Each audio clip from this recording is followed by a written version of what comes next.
Olá, boa noite. Eu sou Mariana Jungmann e você confere conosco as notícias que circularam hoje nos corredores do poder.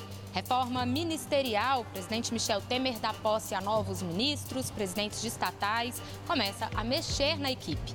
E na semana em que o Supremo Tribunal Federal deverá decidir se o ex-presidente Lula poderá ser preso, a ministra Carmen Lúcia, presidente da corte, faz um pronunciamento pedindo serenidade aos cidadãos brasileiros. Tudo isso você confere a partir de agora pela TV Brasil, pela Rádio Nacional e emissoras públicas de todo o país. Olha, essa semana vence aí o prazo para desincompatibilização dos ministros que quiserem ser candidatos. Eles vão ter que deixar seus postos, seus cargos, e essa reforma ministerial começou. O presidente Michel Temer deu hoje posse a novos ministros, já começou ali a mexer na sua equipe. Quem vai trazer as informações sobre tudo isso para a gente é Daniele Popov, lá na redação da TV Brasil, né, Dani? Boa noite. Oi, Mariana, boa noite para você, boa noite a todos. Tomaram posse hoje os novos ministros da Saúde, Gilberto Ock, que substitui Ricardo Barros, e dos Transportes, Portos e Aviação Civil, Walter Casimiro Silveira, no lugar de Maurício Quintela. Além do novo presidente da Caixa, Nelson Antônio de Souza, que assume o posto antes ocupado por Gilberto Ock. Barros e Quintela deixaram os cargos vagos para se candidatarem nas eleições de outubro. Após empossar os ministros, o presidente Michel Temer disse que os problemas do país exigem trabalho com união e diálogo e que o Brasil e as instituições estão acima de tudo. Seguiremos todos nesse caminho.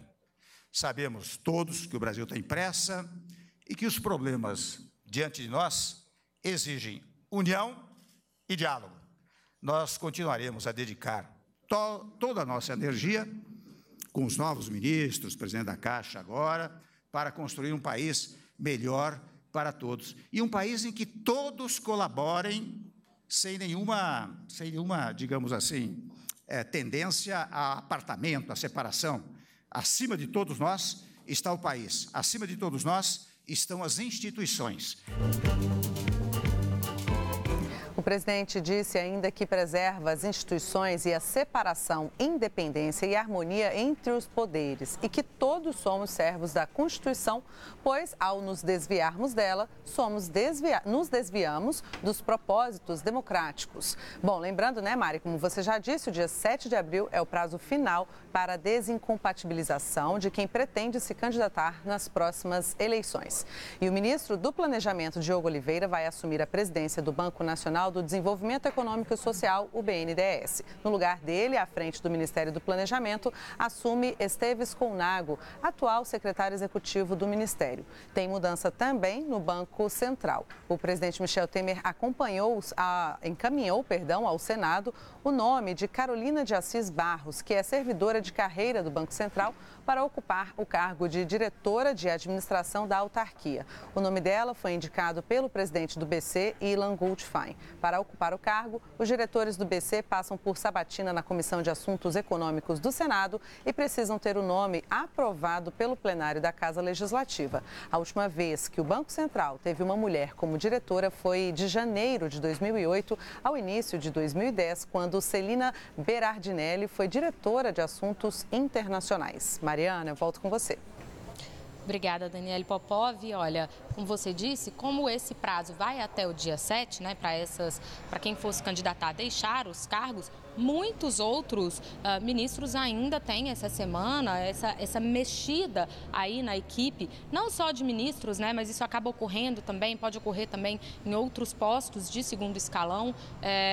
Ainda devem ocorrer essa semana e há uma expectativa especial em relação ao Ministério da Fazenda, porque há a expectativa de que o ministro Henrique Meirelles deixe o seu posto de ministro da Fazenda, já com essa intenção também de vir a se candidatar nas próximas eleições de outubro. E aí, ontem aconteceu uma reunião no Palácio do Jaburu, onde foi discutido essa substituição de Henrique Meirelles. A gente sabe que o cargo de ministro da Fazenda é sempre um cargo sensível, né? O mercado acaba reagindo indo ali a depender do nome que foi escolhido. Então já houve ali essa tratativa. Após essa reunião no Palácio do Jaburu, o ministro da Secretaria de Governo, Carlos Marum, disse que o governo está conversando com calma sobre esse nome, mas já há uma posição de que ele com certeza deverá ser um nome que tenha trânsito político, ou seja, não basta que seja apenas um nome técnico do ponto de vista econômico, mas também deverá ser alguém que tenha trânsito político. O líder do governo no Congresso, Romero Jucá também, senador Romero Jucá também falou após essa reunião,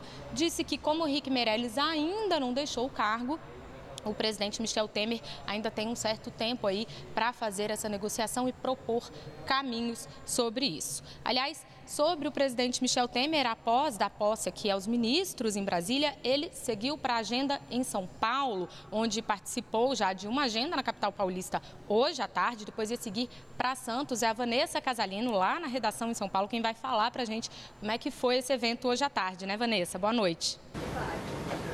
Oi, Mari. Boa noite para você, boa noite a todos. O presidente Michel Temer participou da abertura do Fórum Econômico Brasil-Países Árabes, aqui na capital. Durante seu discurso, fez críticas ao que chamou de gestos extremamente irresponsáveis de gente disposta a desestabilizar o país. Acompanhe o que disse o presidente. Nestes quase 2 anos de governo, não foram poucos os embaraços e as oposições que nós sofremos. Até gente disposta a desestabilizar o país com gestos extremamente irresponsáveis. O presidente afirmou que esses gestos têm repercussão internacional e que ou essas pessoas não percebem ou falta brasilidade ao coração delas. Ao fazer essas críticas, Michel Temer não especificou a quem estava se referindo. O presidente comentou ainda as relações do Brasil com os países árabes, destacou que o Brasil acolhe bem os imigrantes, a ponto de ele, um filho de libaneses, hoje ser presidente da República. No que se refere à pauta comercial, Michel Temer disse que em 2017 o comércio do Brasil com os países árabes aumentou 20%, totalizando 20 bilhões de dólares. Agora, o presidente segue para Santos, aqui no litoral, onde participa da abertura do Congresso Estadual de Municípios. Mariana. Obrigada, Vanessa Casalino. Vamos então agora ao Rio de Janeiro, falar com o Maurício de Almeida. Maurício, vamos para aquela pauta de sempre, né? O ex-governador Sérgio Cabral foi denunciado novamente aí no Rio. Boa noite. Oi, Mariana, boa noite. É isso mesmo, é a 23ª denúncia contra o ex-governador do Rio de Janeiro, Sérgio Cabral. Dessa vez, pelo uso irregular do helicóptero oficial do governo do estado. Cabral usava esse helicóptero para fins particulares. Segundo o levantamento realizado pelo Ministério Público, foram mais de 1.000 viagens que aconteceram no período de férias aqui do Rio de Janeiro para Mangaratiba, que fica no sul do estado, onde Cabral tem uma casa de praia. Nesse período, os filhos de Cabral estavam lá, ou seja, Cabral passava o dia trabalhando, no fim do dia pegava o helicóptero no Palácio Laranjeiras ou no Palácio Guanabara, que são os 2 palácios aqui do governo do estado do Rio de Janeiro, e seguia para Mangaratiba de forma irregular. Ao todo, segundo o Ministério Público, Cabral realizou mais de 2.000 voos irregularmente, o que teria provocado um prejuízo de 20 milhões de reais para os cofres públicos do estado do Rio de Janeiro. Algumas vezes, nas viagens para Mangaratiba, eram 3 helicópteros que eram utilizados, um para Cabral e outros 2 helicópteros para convidados que iam passar, às vezes, os finais de semana lá em Mangaratiba. Mariana.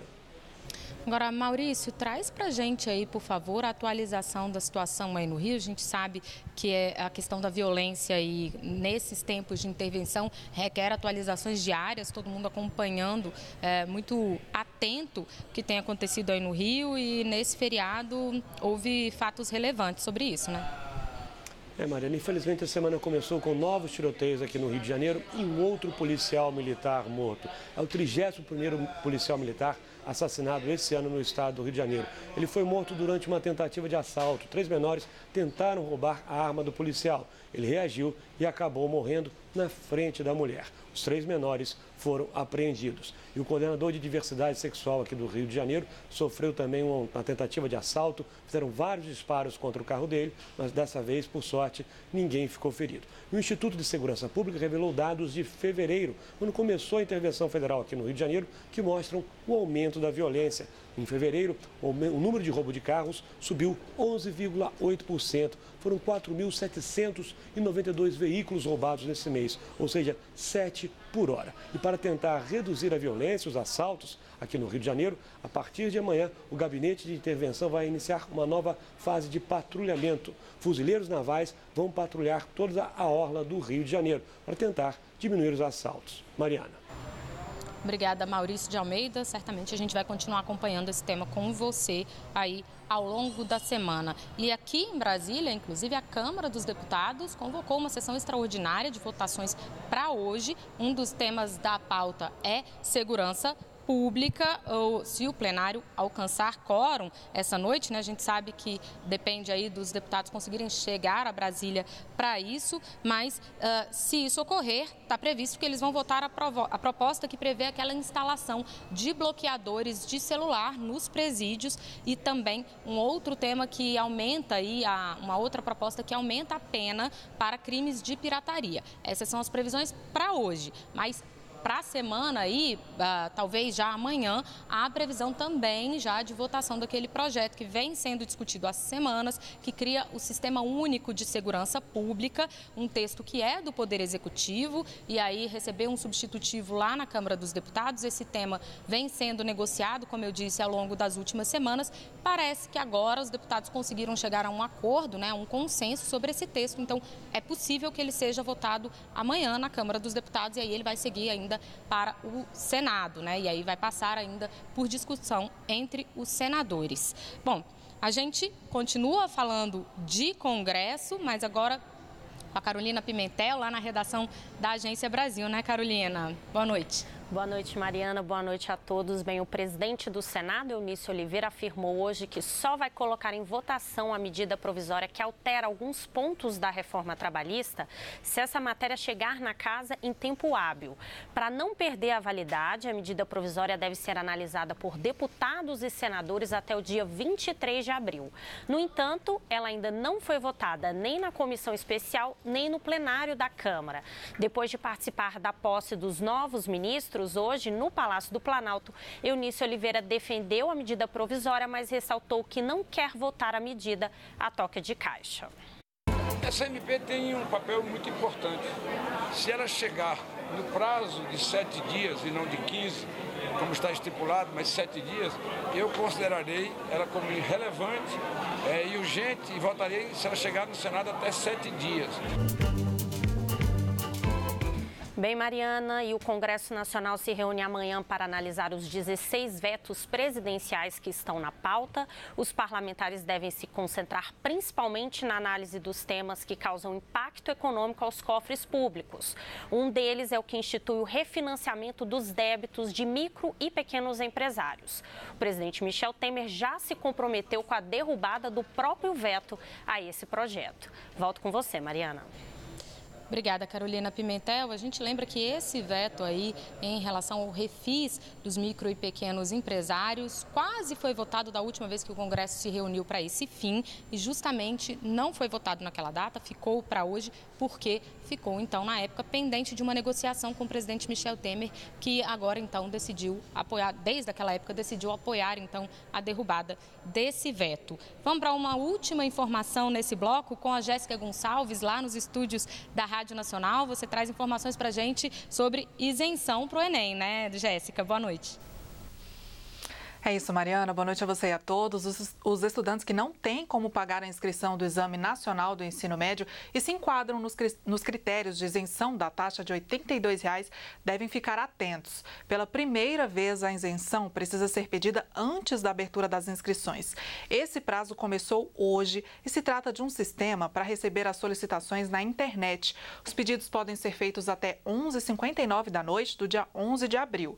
São dispensados de pagar a taxa os participantes que estejam cursando a última série do ensino médio em escola pública este ano ou quem cursou todo o ensino médio na rede pública ou teve bolsa integral na rede privada. É preciso também ter renda familiar por pessoa igual ou menor que um salário mínimo e meio, entre outros critérios. As informações prestadas pelos estudantes são cruzadas com bases de dados do governo. O resultado sai em 23 de abril e são esperadas 4 milhões de isenções de taxa este ano, Mariana.